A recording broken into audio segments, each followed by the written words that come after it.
Hello students, നിങ്ങൾ chemistry improve ചെയ്യുന്ന ആളുകളാണോ? നിങ്ങൾക്കുള്ളതാണ് ഈ വീഡിയോ. മക്കളെ, കെമിസ്ട്രി ഇംപ്രൂവ് ചെയ്യാൻ നമ്മൾ തീരുമാനിച്ചിട്ടുണ്ടെങ്കിൽ എന്ത് വില കൊടുത്തും കെമിസ്ട്രിയിൽ ഫുൾ മാർക്ക് തന്നെ വാങ്ങണം, അല്ലെങ്കിൽ കെമിസ്ട്രിയിൽ A+ വാങ്ങണം എന്നുള്ള ഒരു താല്പര്യം എല്ലാവർക്കും ഉണ്ടാവുന്നുള്ള കാര്യം ഉറപ്പാ.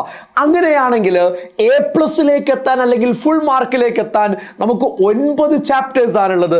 ആ 9 ചാപ്റ്റേഴ്സിലും നമ്മൾ ഏതൊക്കെ ടോപ്പിക്കുകളാണ് പഠിക്കേണ്ടത് എന്ന് കൃത്യമായിട്ട് നമ്മൾ എന്ത് ചെയ്യണം, മനസ്സിലാക്കണം. അത് കൃത്യമായിട്ട് നമ്മൾ പഠിക്കണം. അങ്ങനെയാണെങ്കിൽ ആ ലക്ഷ്യത്തിലേക്ക് നമുക്ക് എത്താൻ പറ്റും. അപ്പോൾ ഓരോ ചാപ്റ്റേഴ്സിലും ഏതൊക്കെ ടോപ്പിക്കാണ് പഠിക്കേണ്ടത് എന്നാണ് ഈ വീഡിയോയിലൂടെ ഞാൻ നിങ്ങളിലേക്ക് എത്തിക്കുന്നത്.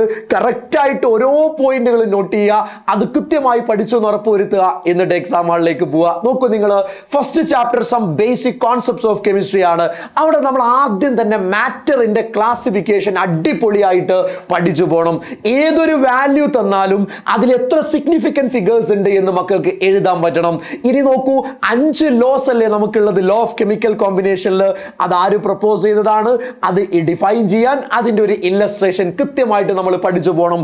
മോൾ കോൺസെപ്റ്റിന്റെ ഭാഗത്തുനിന്ന് ഒരു പ്രോബ്ലം നിങ്ങൾ തീർച്ചയായും എക്സ്പെക്ട് ചെയ്യേണ്ടതുണ്ട്. പെർസെന്റേജ് കമ്പോസിഷൻ എന്താണ് എന്ന് അറിയണം. വേണമെങ്കിൽ ഒരു മാർക്കിന് ഒരു പ്രോബ്ലം അവിടെ നിന്ന് ചോദിക്കാവുന്നതാണ്. എംപിരിക്കൽ ഫോർമുലയും മോളിക്കുലാർ ഫോർമുലയും എന്താണെന്ന് പഠിച്ചാൽ പോരാ, അത് ഉപയോഗിച്ചുള്ള പ്രോബ്ലംസ് നമ്മൾ ചെയ്ത് പ്രാക്ടീസ് ചെയ്യണം. എന്താ ലിമിറ്റിംഗ് റിയേജന്റ് എന്ന് എഴുതാൻ പറ്റണം. അതുമായി ബന്ധപ്പെട്ട ചെറിയ പ്രോബ്ലംസ് നമുക്ക് കൃത്യമായിട്ട് അറിയേണ്ടതുണ്ട്. പിന്നെ നമ്മൾ ലാസ്റ്റ് ഭാഗത്ത് മൊളാലിറ്റിയും മോൾ ഫ്രാക്ഷനും ഒക്കെ എന്താണെന്ന് അറിയണം. ചെറിയ പ്രോബ്ലംസ് ചെയ്ത് പഠിക്കണം. പിന്നീട് നോക്കൂ, നിങ്ങൾ സ്ട്രക്ചർ ഓഫ് ആറ്റത്തിലെ കാഥോഡ് റേന്റെയും ആനോഡ് റേന്റെയും പ്രോപ്പർട്ടീസ് വളരെ ഇമ്പോർട്ടന്റ് ആണ്. റുദർഫോർഡിന്റെ ഗോൾഡ് ഫോയിൽ എക്സ്പെരിമെന്റ് ഒബ്സർവേഷനും കൺക്ലൂഷനും ആറ്റം മോഡലും അതിന്റെ ലിമിറ്റേഷനും വളരെ ഇമ്പോർട്ടന്റ് ആണ്. നമ്മുടെ വേവ് പ്രോപ്പർട്ടീസ് ഉണ്ടല്ലോ, frequency, velocity, wave number, amplitude, അതുമായി ബന്ധപ്പെട്ട് ചെറിയ പ്രോബ്ലംസ് നമുക്ക് ചെയ്യാൻ അറിയേണ്ടതുണ്ട്. ഫോട്ടോ ഇലക്ട്രിക് എഫക്റ്റുമായി ബന്ധപ്പെട്ട് കംപ്ലീറ്റ് കാര്യങ്ങൾ ഇമ്പോർട്ടന്റ് ആണ്. എന്താണത്, അതിന്റെ ഫീച്ചേഴ്സ് എന്താണ്, കൈനറ്റിക് എനർജി കാണാനുള്ള ഇക്വേഷൻ എക്സാമിന് എപ്പോഴും ചോദിക്കുന്നതാണ്. ഹൈഡ്രജൻ സ്പെക്ട്രം ആ ടേബിൾ അടിപൊളിയായിട്ട് പഠിക്കണം. അതേപോലെ റെഡ്ബർഗ് ഇക്വേഷൻ ഉപയോഗിച്ചുള്ള പ്രോബ്ലം നമ്മൾ പഠിക്കേണ്ടതാണ്. ബോറിന്റെ ആറ്റം മോഡലിലേക്ക് എത്തുമ്പോൾ പോസ്റ്റുലേറ്റ് അറിയണം, മെറിറ്റ് അറിയണം, ഡിമെറിറ്റ് അറിയണം. നമ്മളത് കൃത്യമായിട്ട് പഠിച്ചു പോകണം. പിന്നെ മക്കളെ, ഡി ബ്രോഗ്ലി വേവ് ലെങ്ത്തിന്റെ പ്രോബ്ലം ചെയ്തു പഠിക്കണം. ഹെയ്സൻബർഗ് അൺസർട്ടനിറ്റി പ്രിൻസിപ്പിൾ ഡിഫൈൻ ചെയ്യാൻ അറിയണം, അതിന്റെ ഇക്വേഷൻ അറിയണം, അത് വെച്ചുള്ള പ്രോബ്ലം അറിയണം. പിന്നെ മക്കളെ, നമ്മുടെ ഷ്രോഡിഞ്ചർ വേവ് ഇക്വേഷൻ അതറിയണം. പിന്നെ ക്വാണ്ടം നമ്പേഴ്സ് 4 നമ്മൾ പഠിക്കേണ്ടതാ. പിന്നെ മക്കളെ, ഷേപ്പ് ഓഫ് എസും ഷേപ്പ് ഓഫ് പിയും നമ്മൾ വരച്ച് പ്രാക്ടീസ് ചെയ്യണം. പിന്നെ ഈ ചാപ്റ്ററിൽ അറിയേണ്ടത് aufbau principle, Pauli's exclusion principle and Hund's rules, പിന്നെ full filled and half filled configuration, high stability ഉള്ള കാര്യം നമ്മൾ പഠിച്ചു പോകണം. തേർഡ് ചാപ്റ്ററിലേക്ക് നമ്മൾ എത്തുന്ന സമയത്ത് മെന്റലീവിന്റെ പീരിയോഡിക് ലോയും അദ്ദേഹത്തിന്റെ പീരിയോഡിക് ടേബിളും അതിന്റെ മെറിറ്റും ഡിമെറിറ്റും നമ്മൾ കൃത്യമായി പഠിക്കണം. അത് കഴിഞ്ഞാൽ മോഡേൺ പീരിയോഡിക് ടേബിൾ നമ്മൾ പഠിക്കേണ്ടതുണ്ട്. മോഡേൺ പീരിയോഡിക് ലോ ബേസ് ചെയ്തിട്ടാണ് അത് വരുന്നത്. അതേപോലെ തന്നെ അത് 4 ബ്ലോക്കുകളായിട്ട് ക്ലാസിഫൈ ചെയ്യുന്നുണ്ട്. 4 ബ്ലോക്കുകളെ കുറിച്ചും ബ്രീഫായിട്ട് നമുക്ക് എക്സ്പ്ലെയിൻ ചെയ്യാൻ കഴിയേണ്ടതുണ്ട്. പിന്നെ മക്കളെ, നമ്മൾ പീരിയോഡിക് പ്രോപ്പർട്ടീസിൽ അറ്റോമിക് റേഡിയസ് ആവട്ടെ, അയോണിക് റേഡിയസ് ആവട്ടെ, അയോണൈസേഷൻ എൻതാൽപ്പി ആവട്ടെ, ഇലക്ട്രോൺ ഗെയിൻ എൻതാൽപ്പി ആവട്ടെ, ഇലക്ട്രോ നെഗറ്റിവിറ്റി ആവട്ടെ, 4ഉം എന്താണ്, അതിനെ എഫക്ട് ചെയ്യുന്ന ഫാക്ടേഴ്സ് ഏതൊക്കെയാണ്, ഗ്രൂപ്പിൽ നിന്ന് ടോപ്പ് ടു ബോട്ടവും ലെഫ്റ്റ് ടു റൈറ്റും പോകുമ്പോൾ എന്താ സംഭവിക്കുക, അടിപൊളിയായിട്ട് പഠിക്കണം. ചില എക്സെപ്ഷൻസ് ഒക്കെ അയോണൈസേഷൻ എൻതാൽപ്പിയിലും ഇലക്ട്രോൺ ഗെയിൻ എൻതാൽപ്പിയിലും ഉണ്ട്. അതൊക്കെ നോട്ട് ചെയ്തിട്ട് പോകണം നമ്മൾ എക്സാമിന്. പിന്നെ നമ്മൾ അനോമലസ് ബിഹേവിയർ അറിയണം, ഡയഗണൽ റിലേഷൻഷിപ്പ് അറിയണം, അതിന്റെ റീസൺ അറിയണം. പിന്നെ 2 എലമെന്റ്സ് കമ്പൈൻ ചെയ്ത് കോമ്പൗണ്ടുകൾ ഉണ്ടാവുമ്പോൾ അവരുടെ മോളിക്കുലാർ ഫോർമുല എങ്ങനെയാ വരാന്ന് അടിപൊളിയായിട്ട് നമ്മൾ പഠിച്ചിട്ടുണ്ടാവണം എന്നുള്ളത് ഇമ്പോർട്ടന്റ് ആണ്. പിന്നെ ഒരു ഓക്സൈഡ് തന്നാൽ ആസിഡ് ആണോ, ബേസ് ആണോ, ന്യൂട്രൽ ആണോ എന്ന് നമുക്ക് പറയാൻ കഴിയണം. ഇനി നമ്മൾ കെമിക്കൽ ബോണ്ടിങ്ങിലേക്ക് വന്നാൽ ഒക്ടറ്റ് റൂളിന്റെ 2 ലിമിറ്റേഷൻ വളരെ ഇമ്പോർട്ടന്റ് ആണ്. എല്ലാ അയോണിക് കോമ്പൗണ്ടും കൊവാലന്റ് കോമ്പൗണ്ടുകൾ ഉണ്ടാക്കുന്നത് ഫെജാൻസ് റൂൾ വെച്ചാണ് നമ്മൾ എക്സ്പ്ലെയിൻ ചെയ്യുന്നത്. ബോണ്ട് പാരാമീറ്റേഴ്സിൽ ബോണ്ട് ലെങ്ത്തും ബോണ്ട് ആംഗിളും ബോണ്ട് ഓർഡറും ബോണ്ട് എൻതാൽപ്പിയും ഒക്കെ 1 മാർക്കിന് എന്താണെന്ന് ചോദിക്കാറുണ്ട്. ഡൈപോൾ മൊമെന്റ് എന്താണെന്ന് അറിയണം. NH3 ഡൈപോൾ മൊമെന്റ് NF3യേക്കാൾ കൂടുതലാണ്, എന്തുകൊണ്ട് എന്നതുപോലത്തെ ക്വസ്റ്റ്യൻസ് നമ്മൾ അവിടെ എക്സ്പെക്ട് ചെയ്യേണ്ടതുണ്ട്. VSEPR തിയറിന്റെ 4 പോസ്റ്റുലേറ്റ് ഇമ്പോർട്ടന്റ് ആണ്. ബോൺ പെയർ മാത്രമുള്ള ടേബിളും ബോൺ പെയറും ലോൺ പെയറും ഉള്ള ടേബിളും ബൈ ഹാർട്ട് ചെയ്യണം. ഏത് മോളിക്യൂളിന്റെ ഷേപ്പ് VSEPR തിയറി വെച്ച് എക്സ്പ്ലെയിൻ ചെയ്യാൻ പറഞ്ഞാലും നമുക്കത് ചെയ്യാൻ പറ്റണം. എടാ 5 ടൈപ്പ് ഹൈബ്രിഡൈസേഷൻ പഠിച്ചിട്ടുണ്ട്.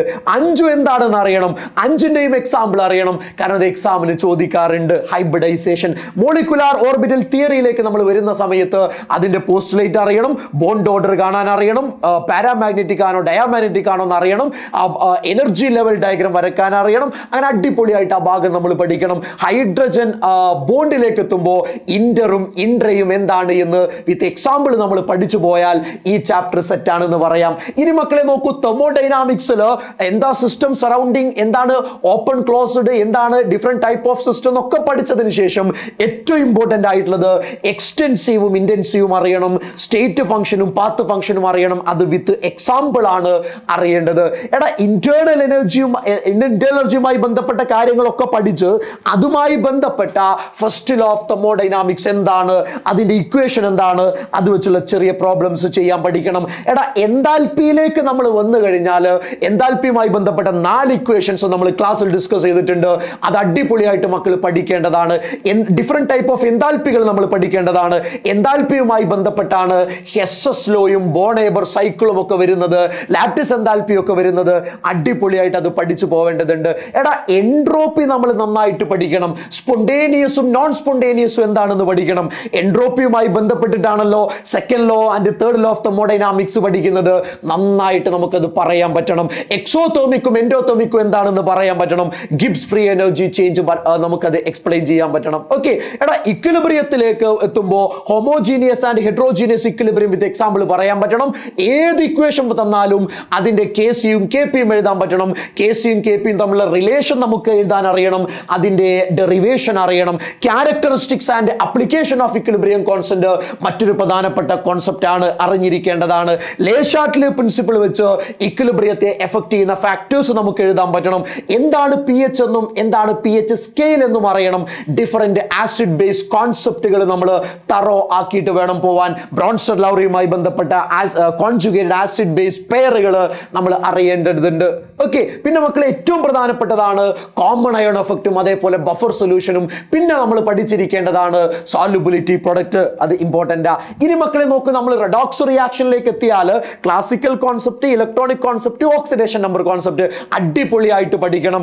എങ്ങനെയാണ്, ആരാണ് ഓക്സിഡൈസിങ് ഏജന്റ്, ആരാ റെഡ്യൂസിങ് ഏജന്റ് എന്ന് പറയാൻ നമുക്ക് പറ്റണം. ഏതൊരു കോമ്പൗണ്ട് തന്നാലും ഓക്സിഡേഷൻ നമ്പർ എഴുതാൻ പറ്റണം, സ്റ്റോക്ക് നൊട്ടേഷൻ എഴുതാൻ പറ്റണം. 4 type redox reactions with example പഠിക്കണം. 2 ടൈപ്പിലും നമുക്ക് ഒരു റെഡോക്സ് റിയാക്ഷൻ ബാലൻസ് ചെയ്യാൻ കഴിയണം. അതേപോലെ തന്നെ ഡാനിയൽ സെല്ല് വരച്ച് അവിടെ നടക്കുന്ന റിയാക്ഷൻസ് എക്സ്പ്ലെയിൻ ചെയ്യാൻ പറ്റിയാൽ ആ ചാപ്റ്റർ ഒക്കെയാണ്. ഇനി മക്കളെ നമ്മൾ ഓർഗാനിക് കെമിസ്ട്രിയിലേക്ക് എത്തിക്കഴിഞ്ഞാൽ IUPAC nomenclature very very important ആണ്, ഷുവർ ക്വസ്റ്റ്യൻ ആണ്. ഒരു ഓർഗാനിക് കോമ്പൗണ്ടിനെ എങ്ങനെയാ റെപ്രസെന്റ് ചെയ്യാന്ന് കൃത്യമായിട്ട് നമ്മൾ പഠിക്കേണ്ടതുണ്ട്. അതേപോലെ മക്കളെ നമ്മൾ ഐസോമറിസം അടിപൊളിയായിട്ട് പഠിക്കണം. അതേപോലെ nucleophile, electrophile, homolytic fission, ഹെട്രോലിറ്റിക് fission ഒക്കെ അടിപൊളിയായിട്ട് നമ്മൾ പഠിച്ചു പോകണം. പിന്നെ നമ്മൾ ഇലക്ട്രോൺ ഡിസ്പ്ലേസ്മെന്റ് പഠിച്ചു കഴിഞ്ഞാൽ ഓർഗാനിക് കോമ്പൗണ്ട്സിന്റെ പ്യൂരിഫിക്കേഷൻ അടിപൊളിയായിട്ട് പഠിക്കണം. ക്വാളിറ്റേറ്റീവ് അനാലിസിസിൽ Lassaigne test very very important ആണ്. പിന്നെ ക്വാണ്ടിറ്റേറ്റീവ് അനാലിസിസിൽ ദ്യൂമാസ് മെത്തേഡും ജൽദാസ് മെത്തേഡും ഒക്കെ അടിപൊളിയായിട്ട് പഠിക്കുക. പിന്നെ മക്കളെ നമ്മൾ ഹൈഡ്രോ കാർബൺസിലേക്ക് എത്തുമ്പോൾ ആൽക്കെയിൻസിന്റെ പ്രിപ്പറേഷൻ ഇമ്പോർട്ടന്റ് ആണ്. അതിന്റെ ഫിസിക്കൽ പ്രോപ്പർട്ടിയിൽ ബോയിലിംഗ് പോയിന്റ് ഇമ്പോർട്ടന്റ് ആണ്. അതേപോലെ തന്നെ അതിന്റെ കെമിക്കൽ പ്രോപ്പർട്ടീസിൽ ഐസോമറൈസേഷനും ആരോമാറ്റൈസേഷനും പൈറോളിസിസും ഒക്കെ നമ്മൾ പഠിക്കേണ്ടതുണ്ട്. ആൽക്കീനിലേക്ക് നമ്മൾ എത്തുന്ന സമയത്ത് cis trans isomerism very very important ആണ്. ആൽക്കൈനിലാണല്ലോ സോഹോസും ന്യൂമാനും കൺഫർമേഷൻ പഠിച്ചത്, എക്ലിപ്സും സ്റ്റാഗേഡും പഠിച്ചത്. അത് നിർബന്ധമായും ഓർത്തിരിക്കേണ്ടതാണ്. ആൽക്കൈനിലടാ പ്രിപ്പറേഷനും പ്രോപ്പർട്ടീസും നിങ്ങളൊന്ന് നോട്ട് ചെയ്യണം, അത് എക്സാമിന് ചോദിക്കുന്ന ക്വസ്റ്റ്യൻ ആണ്. ആൽക്കൈൻസിലേക്ക് നമ്മൾ എത്തിക്കഴിഞ്ഞാൽ അതിന്റെ അസിഡിക് നേച്ചർ വളരെ ഇമ്പോർട്ടന്റ് ആണ്. അഡിഷൻ ഓഫ് വാട്ടർ വളരെ ഇമ്പോർട്ടന്റ് ആണ്. അതേപോലെ സൈക്ലിക് പോളിമറൈസേഷൻ ഓഫ് ആൽക്കൈനും വെരി വെരി വെരി ഇമ്പോർട്ടന്റ് ആണ് എന്ന് നിങ്ങൾ മനസ്സിലാക്കണം. ഇനി മക്കളെ നമ്മൾ അരോമാറ്റിക് കോമ്പൗണ്ട്സിലേക്ക് എത്തുന്ന സമയത്ത് ബെൻസീന്റെ പ്രിപ്പറേഷൻ വളരെ ഇമ്പോർട്ടന്റ് ആണ്. Huckel's rule of aromaticity very very important ആണ്. ഇലക്ട്രോഫിലിക് സബ്സ്റ്റിറ്റ്യൂഷൻ റിയാക്ഷനും അഡിഷൻ റിയാക്ഷനും വളരെ ഇമ്പോർട്ടന്റ് ആണ്.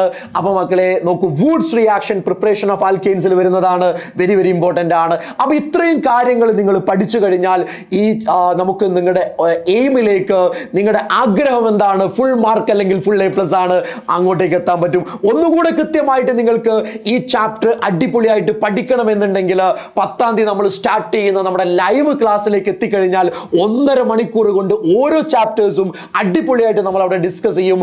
അതിന്റെ ക്വസ്റ്റ്യൻസ് ഡിസ്കസ് ചെയ്യും. ആ എക്സാമിന്റെ അന്ന് നമ്മുടെ റോക്കറ്റ് റിവിഷൻ ഒന്ന് കണ്ടിട്ട് അടിപൊളിയായിട്ട് നിങ്ങൾക്ക് എക്സാം ഹാളിലേക്ക് പോവാം. All the very best. Thank you very much.